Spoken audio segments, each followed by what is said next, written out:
Welcome to the Influential Christian Entrepreneur Podcast, where we uncover the inspiring stories and strategies of successful Christian entrepreneurs. In today's episode, we have the pleasure of interviewing Jared Miller, who has been passionately singing, writing songs, and leading worship for over 27 years. Born in Houston, Texas, Jared has been involved in the music field all of his life, singing at conferences since the age of 8.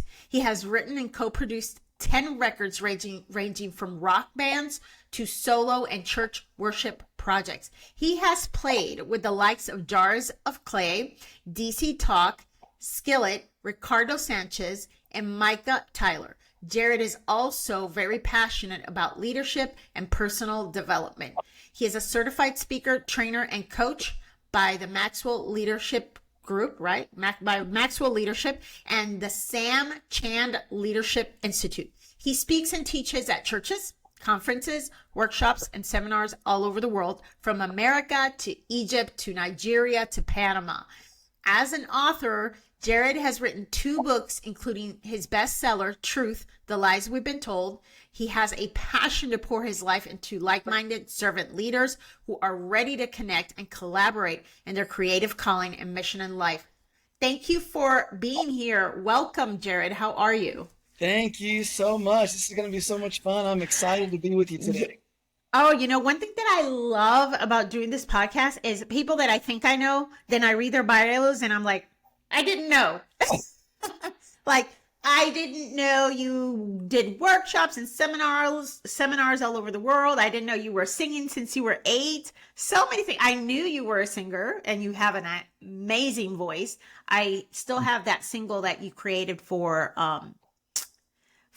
your book. Do you remember that last year? I didn't know any of this stuff. So tell me a little bit about what are you doing right now? So are you a coach, or what is your main thing right now? Yeah, no, I'm glad you asked me that. So I do many things, but it's all under the umbrella of communication. I've been singing my whole life, writing songs for most of my life, speaker, author, coach, as you mentioned earlier, Maxwell Leadership, Sam Chand Leadership Institute. So all those things are about communication, visually, audibly, so on and so forth. But what I'm really excited about right now, what I'm most excited about, is all of those things have led me to what I'm doing now, and it actually launches this month, and it's called Servant Leadership Creative. Servant leadership. So this month, September, because by the time this airs, it'll be November. So you're launching this month. It's Servant Leader Creative. What is that? Servant Leadership Creative. So this is what it all comes down to. I'm a huge proponent and believer. It sounds so simple, but it's very neglected in society. Everyone needs someone who they're pouring their life into, and everyone needs someone who's pouring their life into them. Mm-hmm. Right. So whether it's business or marriage or your kids or ministry or any kind of relationships that you have, what you see is proactive leaders who are passionate about their gifting and their calling. They're pouring into a lot of people, but who's pouring into them? Who's pouring into them? Right. Who is encouraging the encourager? Usually nobody. Right. And so there's this silent, invisible expectation that, well, if you're a leader and you're an adult, you should be able to feed yourself. You should be able to nurture yourself. That's true to a certain degree, but we all have a need for human connection. We should be a river, not a reservoir. Right. And we need everyone to be pouring into us as much as we're pouring into someone else. That way there's no burnout. It eliminates cynicism and being jaded. And you're able to pour from a pure cup, not a dirty water. And so we pour into people who are pouring into us. And so that's where this came from. So the creative side is, as a musician, as an artist, as an author, we're all creatives because we all have breath in our lungs. And we all should be servant leaders. So my niche, so to speak, are people who are on the stage, off the stage, and behind the scenes on all levels of church ministry and business. So those are the people that the Servant Leader Creative is for, correct? Correct. We are doing Zoom meetings every Monday night, and we're giving a customized personalized touch. We encourage our community, then we evaluate. What are your wins? What are your challenges? What are your lessons that you've learned? How can we help you on a personal level? All communities everybody needs a community. Everyone needs a coach, right? Mm-hmm. Mm-hmm. Jordan had a coach. You and I need a coach, right? Right. Yeah. Right. So Excellent. everyone needs that. But what we're missing is a customized, personalized touch. Mm-hmm. Yes. As communities get bigger, how do you solve that problem? You create more leaders.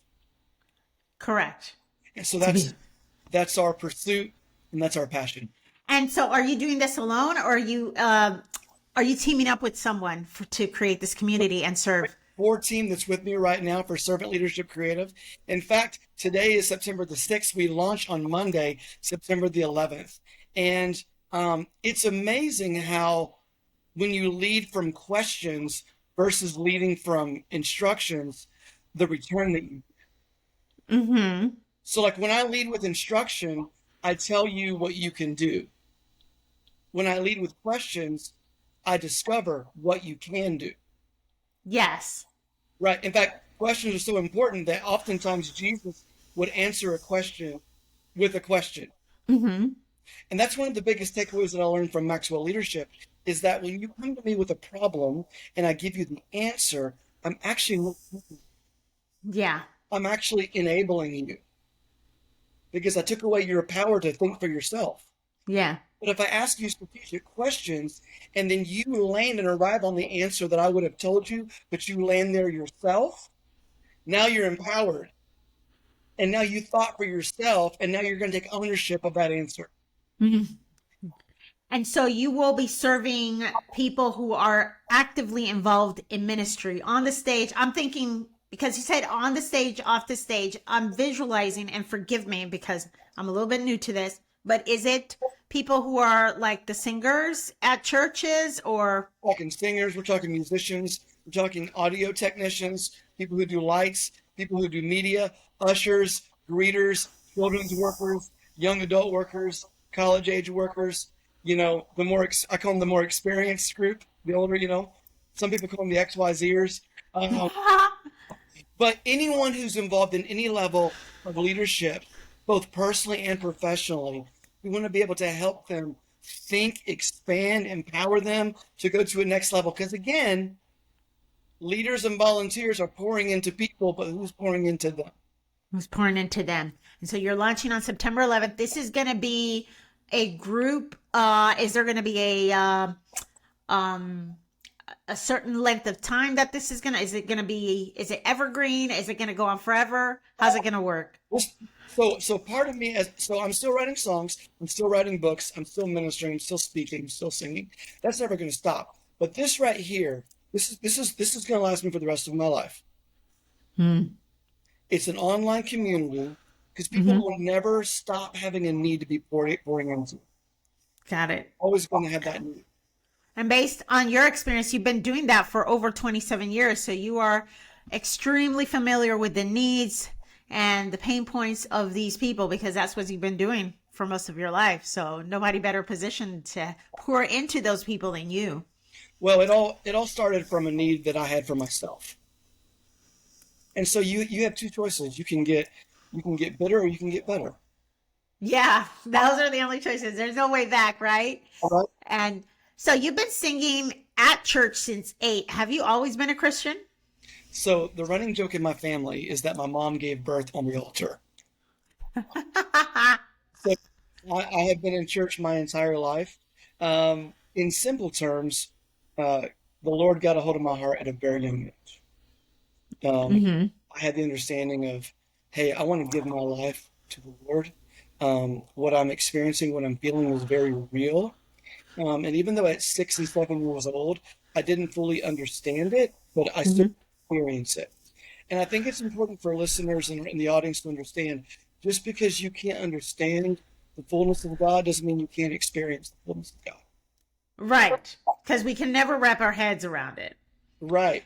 And that's part of the reason why people don't come to God, because they're like, if I can't understand it, I can't commit to that.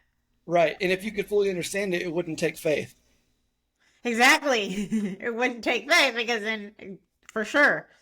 Right. So at a very young age, the Lord got a hold of my heart, and I served Him and served in our local church. My dad was involved in leadership and ministry. My mom, they sang in the choir, they taught Sunday school, all those things. In my teenage years, there was a few years where I slightly drifted. And then about 17, 18 years old, I had a crossroads. And then once again, the Lord just wrecked my heart and just really got a hold of me. It was so undeniable. In the church service that I was attending, I felt the presence of God, and it was so undeniable, Francine, like what I was encountering, what I was experiencing, that it was like my insides were going to explode. For those who are familiar with the terminology, the Bible also describes God as a consuming fire. There's a fire that burns you, and there's a fire that heals you. Mm-hmm. And that fire on the inside, it was quenching everything in me that wasn't supposed to be there. And it was just so undeniable that God was real, and he was loving me and moving in my heart. And that was another crossroads where I was like, you know what? This is how I've been raised my whole life. But no, this encounter is for me. Right. And that encounters for you because you were meant to do things from an early age. What would we say to people who never actually, I've never had like a earth shattering encounter like the one you describe and other people have described, where it's undeniable, right? Where it's undeniable because the few things that have happened to me, I could still deny it. I could still think, maybe that was my imagination. Like, did I see that? I don't know. So, why do you think some people have those experiences? And I used to be a little offended because I'm like, well, so why does God choose? God has favorites because, I've only been a Christian for 3 years, so it wasn't too long ago. It was like, God has favorites because these people, this guy over here talking about, he had an experience with God, like the one you described. It's never happened to me. Why does it happen to others and not me? Can you explain the way you can explain it, of course? Sure. Um, I had a counselor tell me one time. I came to him and I was asking, well, why God this and why God that? He said, Jared, I want to encourage you, turn your why into a what. Instead of saying, why God this, why God that, say, what God, what do you have for me? What is next? And so I think our best example is Jesus. Um, when he was on the cross, I'm sure he didn't have a feeling of, man, you know, I really just don't want to do this right now. It was a decision that he made. So Mm-hmm. yes, some people have a quote unquote lightning experience or earth shattering experience. Other people are just like, you know what? I'm walking by faith, and I'm making a decision every day to walk my faith out to the best of my ability. And I'm choosing to follow Jesus and his teachings and his ways for the rest of my life. And so I believe that's, in a sense, that's more God honoring than just following him because you had an experience. That takes more faith. Right. It takes more faith for sure. It would make it a whole lot easier than you know what I'm saying? When you have that undeniability, there's nothing. But then, of course, we can only, wonder how God works because he does things the way he does them for a reason. Yes. Yeah, that's Absolutely. so good. And it does require faith. So the premise behind the podcast is we've always been told to never mix faith and business because it's not appropriate in the marketplace to talk about our faith, especially what I'm finding is especially for Christians, because I have noticed that it's okay if you're any other religion or any other whatever, but when you talk about Jesus, boy, you should not talk about that in the marketplace and business because it makes you look crazy. It makes you look unprofessional. You're probably not that smart and it's offensive. So we've all been told, keep that at home. Keep that at home. Don't bring that here. What's your opinion about that? Yeah, so John Maxwell was interviewing at a university. Uh-oh, we froze. Okay, I see you now. Okay, John Maxwell was being interviewed at a university, and they asked him, "What do you think about business ethics?" And he said, "There's no such thing." So what do you mean? He goes, well, there's not business ethics. There's just ethics. Either you have them or you don't. So I love the statement, don't tell me, show me. The Bible, in simple terms, says that our life is a book being read of all people. Mm-hmm. So the greatest value in life is not what you get. The greatest value in life is what you become. And so as you're becoming more and more Christ-like, instead of shouting it from the mountaintops, what if your values and your character and your integrity and your love, watch this, and your joy and your peace were screaming so loud through your life, no one heard what you said. Mm-hmm. So when someone says, well, if you're a Christian, you can't work in this business. Well, you can't deny who you are, Mm-hmm. but you can use wisdom, and your character and your integrity can speak for you, and you can be so excellent at what you do. Like in Daniel had an excellent spirit that it elevated him to second in command. And so I think you can be so good at what you do, they can't deny you. Mm-hmm. That even if, oh, well, he's a Christian. Okay, he's a Christian, but he's our number one sales rep, Yeah, exactly. right? And God's favor can be on your life. It's amazing what God's favor and a strong work ethic can do, Mm-hmm. Absolutely. right? Mm-hmm. Faith and works together make a powerful combination for anyone in the workforce. So you can't deny what you are. That's true. And I think that a lot of Christians are just not wanting to maybe be confronted by people, or maybe they think they're going to lose business and turn people off. So how do you, as a Christian, how do you incorporate your faith into your business? I mean, you do a lot of ministry, but when you're in the business world, is it abundantly clear that you're a Christian? Do you make that, because everybody has a different style? Okay. What's your style? I'm a really confident, strong believer that like who you are is felt when you walk into the room. Mm-hmm. Right? So like here's another way of saying it. We've all heard that people feel your energy before you walk into a room. Mm-hmm. Have you ever been into a room and it felt dark? Yeah, felt funny. Yes, Yeah, for you sure. go to a room and it felt like, man, this room, I feel like there's anger in this room, or there's a lot of stress in this room, or man, I'm like laughing hysterically. There's so much joy in this room. What is going on? Or you walk into an atmosphere, room, wherever, and it's like, I just feel so peaceful. I think those are the things that have to stand out, that build your credibility as a Christian, as a believer in any environment that you walk in. The environment can influence you, or you can influence the environment. And again, how do we become effective in that as believers and Christians? It's not by what we say, it's by who we are. Now, I'm going to make a statement that sounds kind of, ooh, but it really is true. We're not humans having a spiritual experience. We're spirits having a human experience. Right. I've heard that one. And we focus on the outside, the color of our skin, the color of our hair, the color of our eyes, our outside personality. What am I wearing? How do I smell? How do I come across? But really, who we really are is unseen. Is unseen. Right. Is unseen. I'm thinking about that specifically in the case of social media, because I mean, do you attract your clients on social media? Yeah, it's amazing how like 98% of my posts are inspirational and encouraging. And then like once every 6 months, I'll post something really controversial, and people who never speak to you come out of woodworks. Da, da, da, da, da, da, da. Oh, how's it going? I haven't seen you forever. How are you?